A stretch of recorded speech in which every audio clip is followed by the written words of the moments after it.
खुलुमबाय, आं टेनारि ब्रह्म। नोंथांमोनखौ बड' निउस चेनेलाव गासैखौबो बरायबाय। नोंथांमोननि गेजेराव आं गोदान भिडिअ लानानै फैदों। अन्नानै भिडिअखौ जोबजासिम नायलां। सनितपुर जिल्लायाव बर' थुनलाइ आफादा सनाथि मायथाइ खुंनो थाखाय मोनसे जथुम्मा जानानै थाङो।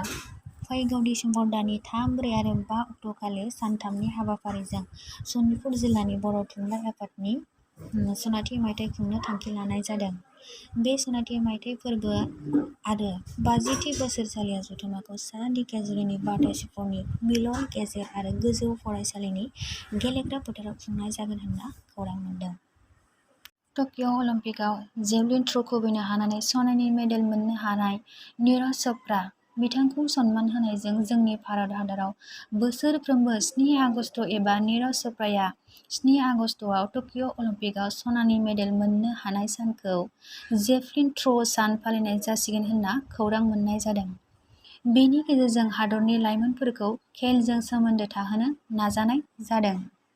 आसामनि सावस्रि बिफाननि मन्थ्रि केशब महन्तआ कभिड-19नि गोदान नेमखान्थिखौ फोसावनानै होबाय।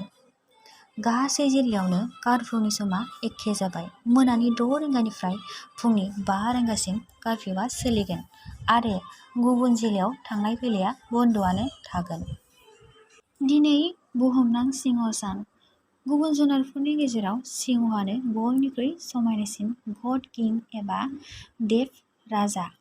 सिंहआ 9 बोसोर बैसोसिम बयनिख्रुइ समायनासिन देव राजा जायो। बाक्सा जिल्लानि बिजेपिनि भाइस प्रेसिडेन्ट जामिनी चौधुरीया लामायाव एक्सिडेन्ट जानानै थैबाय।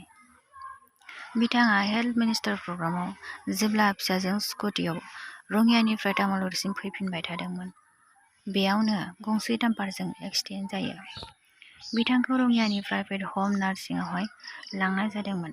बेयाव बिथांनि जिउआ गोमायो। बिथांनि फिसाजोखौबो बेयावनो फाहामथाय होगासिनो दङ। दिनैनि भिडिअ'आ एसेनोसै। गोजोन्थों।